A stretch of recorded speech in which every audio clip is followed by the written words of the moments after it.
변질되어지는 이 시대, 그래서 모든 사람들이 영적 문제와 또 정신 문제와 삶의 문제로 무너지는 이 시대에 하나님은 우리를 복음 가진 남은 자로 부르셨습니다. 복음이 없어서 많은 사람들이 영적으로 정신적으로 굉장히 어려움을 당하고 있죠. 우리가 생각하지 못했던 그러한 재앙 수준의 문제들이 계속 터지고 있습니다. 이 시대가 계속 어려움을 당하고 있죠. 그래서 하나님은 이 시대를 살릴 복음 가진 남은 자로 우리를 불러주시고, 또 하나님은 우리를 이 땅을 살아가면서 하나님 나라를 누리며 또 하나님 나라 누리며 승리하는 순례자로 하나님은 우리를 불러주셨습니다. 그리고 복음으로 모든 사람을 살리고 모든 것을 살리는 정복자로 하나님은 우리를 불러주셨습니다. 그러면서 하나님은 24, 우리가 있는 모든 곳이 하나님의 집이요 하늘의 문인 것을 알고 그 축복을 누리며 살기를 원하십니다. 우리가 있는 가정과 현장과 직장이 바로 하나님의 집이요 하늘의 문입니다. 그래서 우리는 하나님이 우리를 부르신 그 부르심의 정체성을 우리가 확실히 붙잡고 누려야 하는 것입니다. 언약의 백성에게는 모든 것이 하나님의 집이요 하늘의 문입니다. 그런데 문제는 뭡니까? 내가 잘 안 된단 말이죠. 나는 왜 안 됩니까? 왜 그렇습니까? 내가 예수 그리스도를 믿고 구원받아서 하나님의 자녀라고 하는데, 복음은 모든 것이라고 하고 또 하나님의 나라를 누린다고 하는데, 기도하면 모든 흑암이 무너진다고 하는데 잘 안 된단 말이죠. 내가 하고 있는 일도 잘 안 되고 또 우리의 가정도 잘 안 되고 여러 가지 문제와 사건 속에서 자꾸만 어려움을 당한단 말이죠. 왜 그렇습니까? 그리스도 만나기 전에 나에게 사로잡혀 있어서 그렇습니다. 나, 육신, 성공 중심으로 사는 거예요. 내가 예수님을 믿고 구원받았지만 여전히 내가 그리스도 만나기 전에 나를 중심으로 살던 그 체질, 성공과 육신을 중심으로 살던 그 체질에 붙잡혀서 살다 보니까 이 운명에서 빠져나오질 못하는 거죠. 어떤 운명입니까? 창세기 3장에서부터 시작되어졌던 근본적인 운명, 가문의 영적인 문제와 그 영적인 배경에서 만들어진 그 배경적 운명, 그러면서 또 내가 살아오면서 받은 상처와 많은 일들 속에서 만들어진 습관적 운명, 여기에서 벗어나질 못하는 거예요. 그 운명에서 벗어나지 못하는데 나의 성공을 위해서 살아가니까 그 체질이 그대로 있으니까 예수를 믿긴 믿는데 해방을 받지를 못하는 거예요. 결국은 뭡니까? 결국은 눈에 안 보이는 사단에게 붙잡혀가지고 그 축복을, 하나님이 주신 축복을 누리지 못하는 것입니다. 그래서 우리에게는 지난주에 말씀드린 대로 세 가지 싸움이 필요한 거죠. 그리스도를 나의 주인으로 모시고 나를 내어드리는 것입니다. 그래야지만 나에게서 해방될 수 있습니다. 두 번째로, 세상에서 하나님의 나라를 누리면서 우리가 세상을 살아간다면 승리할 수 있습니다. 하나님 나라가 나의 배경이 되어지고 그 하나님 나라를 내가 이 땅에서 누린다면 우리는 이 땅에서 당연히 승리할 수 있겠죠. 세 번째로, 사단의 권세를 깨트리신 그리스도 이름으로 우리가 기도한다면 흑암과 사탄은 계속 무너질 수밖에 없고 결국은 우리는 최후 승리를 얻게 될 것입니다. 그래서 이 세 가지 싸움에서 우리는 승리해야 되는 것입니다. 여기에 우리가 승리하지 못하니까 계속 우리는 이 근본적 운명, 배경적 운명, 습관적 운명에서 빠져나오지 못하고 어려움을 당하는 것입니다. 나의 그 체질로 인해서. 오늘 이 야곱도 어떻습니까? 야곱의 모습이 우리의 모습과 비슷합니다. 야곱도 그 할아버지 아브라함과 또 아버지 이삭 그 대를 잇는 남은 자로 부름을 받았거든요. 이 야곱도 하나님의 보호자의 축복을 누리는 그 순례자의 정체성을 분명히 받았는데 그걸 놓쳐버리는 거죠. 그걸 놓쳐버리고 계속 머리를 쓰는 것입니다. 거짓말하고 속이고 속으면서 그렇게 살아가는 거죠. 그래서 삼촌 라반의 집에서 그 하란에서 20년 동안 그곳에서 사는데 언약 붙잡은 자의 축복 누리지 못하고 복음 가진 남은 자의 축복 못 누리고 하나님 나라 누리는 그 순례자의 축복을 누리지 못하고 모든 사람과 모든 것을 살리는 정복자의 축복을 누리지 못하고 20년 동안 나를 사랑하고 나를 위해서 또 내가 사랑하는 라헬을 위해서 육신적인 것, 세상적인 것에 빠져서 하나님이 우리에게 주신 그 정체성, 남은 자, 순례자, 정복자의 정체성을 전혀 누리지 못하고 살았던 것입니다. 그러니까요, 오히려 보세요. 야곱은 라헬을 사랑했거든요. 그런데 하나님의 언약의 흐름은 라헬을 통해 이어가지 않으시고 야곱이 사랑하지 않았던 레아를 통해서 언약의 흐름이 이어져 갑니다. 우리의 생각하고는 전혀 다릅니다. 그래서 오늘 창세기 29장 31절에 보니까 여호와께서 레아의 태를 여셨으나 라헬은 자녀가 없었더라. 사실 레아는 야곱의 사랑을 받지 못했죠. 왜 그렇습니까? 성경에 보면 레아의 시력이 이게 좋지 못했다라고 기록하고 있거든요. 그러니까 얼굴이 그렇게 이쁘지 않았던 것 같아요. 사람들은 이쁜 여자 좋아하고 잘생긴 남자 좋아하잖아요. 그런데 보니까 레아는 이쁘지 않고 라헬은 이뻤다고 기록되어 있어요. 그러니까 야곱은 레아를 그렇게 사랑하지 않았던 것 같아요. 그러니까 이 레아가 어떻겠습니까? 야곱의 사랑을 받지 못해서 외로움과 슬픔 속에 이렇게 이 레아는 지내지 않았겠습니까? 그러다가 자녀가 생기는데 그 자녀의 이름을 짓습니다. 그런데 그 이름에 보면 그 사람의 상태가 나오거든요. 특히 성경에 나오는 모든 이름에는 의미가 있습니다. 뜻이 있고. 이 레아가 사실은 사랑받지 못하니까 남편의 사랑에 집착을 하는 거죠. 사랑받고 싶으니까 육신적인 사랑을 받고 싶지요. 그런데 남편은 나를 사랑하지 않아. 그러다 보니까 더 외롭고 막 집착하는 거죠. 그러다가 첫째 아들을 낳았는데 첫째 아들의 이름이 르우벤입니다. 르우벤의 뜻은 보라, 아들이라는 뜻입니다. 여호와께서 나의 괴로움을 돌보셨으니 이제는 내 남편이 나를 사랑하리로다. 그 이름에 나타나죠. 육신적인 사랑에 집착하는 레아의 모습이 나옵니다. 이게 레아의 영적인 상태인 거죠. 그러다가 둘째 아들을 낳습니다. 둘째 아들의 이름은 시므온인데 그 뜻은 들으심이란 뜻이 있습니다. 여호와께서 나의 사랑받지 못함을 들으셨도다. 여전히 레아는 지금 남편의 사랑에 갈구하는 거죠.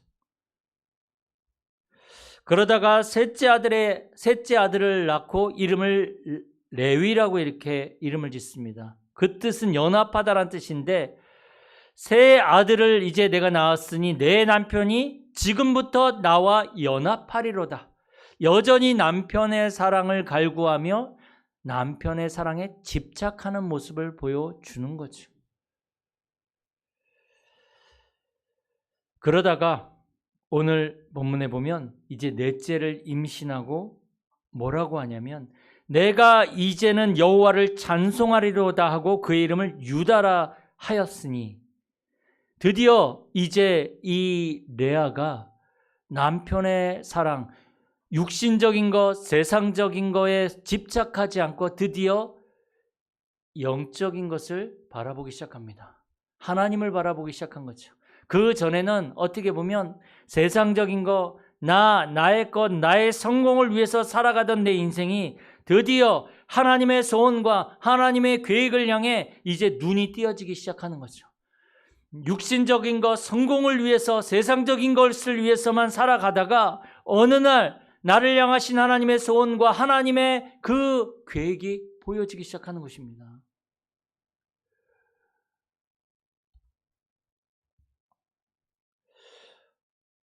어떻게 보면 이 야곱은요, 이 자기가 사랑하는 여자 라헬을 통해서 하나님의 축복이 이어져 가기를 원했습니다. 그게 야곱의 기준입니다. 사실은 하나님하고도 맞지 않죠. 하나님이 기준이 아닌 거예요. 야곱을 기준으로 해서 보면 하나님은 야곱의 생각과 전혀 다르게 언약의 혈통을 레아가 아닌 라헬을 통해서 지금 요 넷째 아들 유다를 통해서 그 혈통을 이어가십니다. 그 유다를 통해서 바로 다윗이 나오게 되어지고 예수 그리스도가 이 땅에 오시게 되어집니다. 그러니까 이 레아, 전혀 생각하지 않았던 이 레아와 그 넷째 아들 유다를 통해서 바로 하나님의 언약이 성취되기 시작하는 것입니다. 라헬은 아들을 요셉과 베냐민을 낳았는데 성경에 보면 요셉에 대한 얘기가 굉장히 많이 나오잖아요. 그런데 이 요셉을 통해서 유다는 흉년의 때에 생명을 보존하게 됩니다. 천하의 흉년이 들어서 다 굶어 죽게 되는데 요셉이 애굽의 총리가 되어져서 유다와 그의 형제들의 생명을 보존하게 되죠. 요셉이 고백을 합니다. 하나님인 당신들의 생명을 보존하기 위해서 나를 먼저 이곳에 보내셨다라고 기록하고 있습니다. 하나님의 역사는 요셉이 체험했지만 하나님의 언약은 유다를 통해서 이어가시는 것입니다. 그러니까 이 요셉도 하나님의 역사를 체험하고 하나님의 역사를 일으켰지만 사실은 그 요셉을 준비하신 것도 바로 유다를 통해서 예수 그리스도의 생명의 언약이 보존되고 전달되게 하기 위해서 하나님이 사용하신 것입니다. 어떻게 보면 레아는 사랑받지 못하고 집착하고 했지만 하나님의 언약의 축복은 바로 이 레아를 통해서 이어져 간다라는 것입니다. 하나님이 하시는 일은 우리의 생각과 완전히 다릅니다. 내 생각과 내 기준을 철저히 내려놓고 하나님의 언약이 어디로 흐르는지 우리는 잘 보아야 합니다. 세상 사람들이 보기에는 라헬 정말로 이쁘고 야곱이 사랑하고 그 아들 요셉은 애굽의 총리가 되어져 가지고 정말 하나님이 어마어마하게 축복하시는구나. 모든 사람들은 바로 이 라헬과 요셉을 주목할 것입니다. 그러나 하나님은 그게 아니었습니다. 사랑받지 못했지만 이 레아를 통해 또 그 아들 유다를 통해 예수 그리스도의 이 생명의 언약이 성취되어지는 축복을 누리게 하신 것입니다. 하나님의 생각과 우리의 생각은 다릅니다. 그래서 우리가 봐야 될 것이 우리의 기준으로 모든 것들을 보면 안 됩니다. 내 생각으로 모든 것들을 판단해서는 안 됩니다.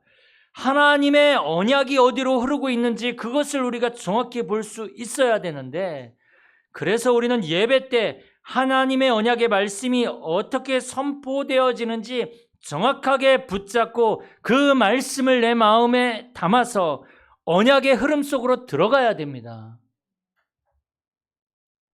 단순히 성공했다, 잘됐다 이걸 보면 안 되는 것입니다. 하나님의 언약이 지금 어디로 흐르고 있는 것이냐. 레아가 남편의 사랑에 집착하다가 드디어 하나님을 바라보기 시작하고 영적인 집중이 시작되어졌습니다. 그래서 유다를 낳고 이제는 내가 여호와를 찬송하리로다. 이런 고백이 나옵니다. 바뀐 거죠. 그 눈이 바뀌게 된 것입니다. 그러니까 이 레아를 보면 레아는 남편의 사랑을 받지 못해서 집착했잖아요. 외로움과 상처받고 집착하는데 그 상처와 집착이 어디서 시작되어졌습니까? 창세기 3장 하나님을 떠난 데서부터 시작된 문제입니다. 사탄에게 속아서 죄를 짓고 하나님을 떠나버린 아담과 하와의 마음속에 창세기 1장 2절에 흑암과 혼돈과 공허가 밀려와서 그 무엇으로도 그 빈 마음을 채우지 못하고 뭔가에 집착하면서 살아가는 인생이 되어져 버렸거든요. 그러면서 창세기 3장 16절에 보면 아담과 하와에게 임신하는 고통과 수고하고 자녀를 다스릴 것이며 너는 남편을 원하고 남편을 너를 다스릴지니라. 그러니까 남편에게, 아내에게, 자녀에게 자신과 다른 것에 막 집착하는 상태가 전부 하나님을 떠나면서 시작이 되어진 것입니다. 지금도 보십시오. 지금도 사람들이 뭔가에 집착합니다. 외모에 집착하다 보니까 성형수술에 중독된 사람들도 있습니다. 다이어트에 집착하고 돈에 집착하고 뭔가에 집착하면서 사람들이 살아갑니다. 술, 도박, 약물, 여자 거기에 막 집착하면서 살아갑니다. 마약에 집착하면서 살아갑니다. 그러다가 중독이 되어지는 거죠. 이 마음의 시작이 전부 창세기 3장 거기에서 시작되어졌다고 성경은 기록하고 있습니다. 이렇게 사실은 레아도 상처와 또 채워지지 않는 그 빈 마음을 남편에게 집착하면서 살아가다가 드디어 하나님을 만난 것입니다. 그래서요, 이 레아가 세 자녀를 출산하고 오히려 자녀를 출산하면서 레아의 영적 상태는 다 드러나면서 오히려 하나님을 만날 기회가 되어졌습니다. 남편에게 사랑받지 못한 그 상태가 오히려 축복이 되어져 버린 것입니다. 문제가 축복이 되어지는 것이죠. 하나님의 은혜로 말미암아 이 레아의 시선이 남편에게서 하나님께로 향하기 시작합니다. 남편의 사랑이 아닌 하나님의 은혜와 사랑을 경험하게 되면서 더 이상 남편에게 집착하지 않아도 되는 영적인 상태로 바뀌기 시작하는 것입니다. 우리의 상태가 뭔가에 집착하고 있습니까? 어디에 집착하고 있습니까? 우리의 이 상태가 하나님을 향해서 하나님의 소원과 계획을 향해서 집착하는 상태로 바뀌어야 되는 것입니다. 내 안에 근본적이고 근원적인 그 하나님으로 채워지면요. 하나님의 은혜로 채워지면 더 이상 다른 것이 필요 없는 상태가 되어집니다. 레아는 내가 이제는 여호와를 찬송하리라 하다 고백하며 아들의 이름을 유다, 찬송이란 뜻이거든요. 그 유다라고 여호와를 찬송한다라고 이렇게 지은 것입니다. 우리가 그리스도를 만나고 살아있는 예배와 말씀과 기도를 통해서 내 안에 하나님의 나라가 임하고 나를 통해서 하나님 나라의 일이 이루어지는 하나님의 역사를 보게 되어지면 더 이상 다른 것이 필요 없는 그러한 영적 상태가 되어집니다. 그리스도와 선교와 전도, 제자 이것의 맛을 보면 우리가 뭐 다른 것이 더 필요 있겠습니까? 이 맛을 보지 못하니까 우리가 자꾸 뭔가에 집착하는 것입니다.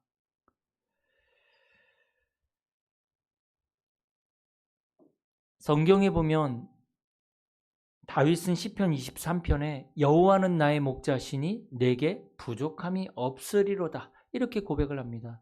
10년 이상을 그 장인어른인 사울이 다윗을 죽이려고 쫓아다녔잖아요.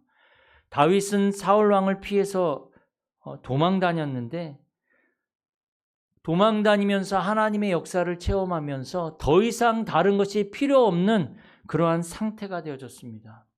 바울도 빌립보서 4장에 그 어떤 상황에 있어도 괜찮다. 내게 능력 주시는 자 안에서 내가 모든 것을 할 수 있다라고 바울은 고백했습니다.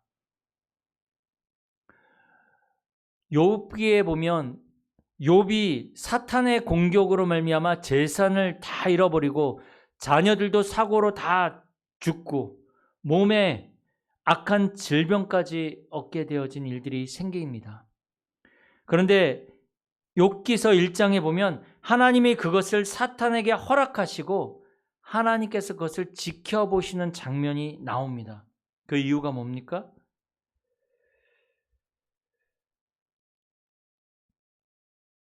하나님이 그리스도로 말미암아 우리에게 구원을 주시고는 문제를 허락하시는 그 이유가 뭡니까? 그게 똑같은 거거든요.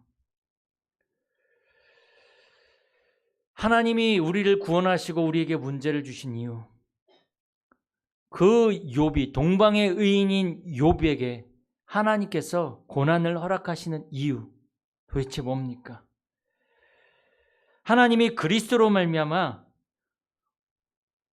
우리에게 구원을 주시고는 문제를 허락하신 이유는 그리스도로 그 문제를 풀어보라고, 임마누엘로 그 문제를 풀어보라고, 하나님 나라와 보호자의 배경을 누리며 하나님의 말씀을 따라가면서 그 문제를 풀어보라는 것입니다. 그래야 그리스도가 내게 사실이 되고 임마누엘이 내게 사실이 되고 성삼위 하나님과 보호자의 능력이 내게 사실이 되고 하나님이 말씀으로 나를 인도하신다는 것이 내게 실제가 되고 사실이 되기 시작하는 축복을 누리는 것입니다. 그리스도로 그 문제가 축복이라는 것을 확인하라는 것입니다. 하나님이 우리와 함께 하신다는 사실을 확인하라는 것입니다. 욥이 갑자기 재산과 자녀를 다 잃게 되는데 겉옷을 찢고 머리털을 밀고 땅에 엎드려서 하나님께 예배하면서 고백을 합니다. 욥기서 1장 21절에 보면 내가 모태에서 알몸으로 나왔은즉 또한 알몸이 그리로 돌아갈지라 주신 자도 여호와시요 거두신 이도 여호와시니 여호와의 이름이 찬송을 받으실지니라. 이 모든 일에 욥이 하나님을 원망하지 아니했다 성경은 기록하고 있습니다.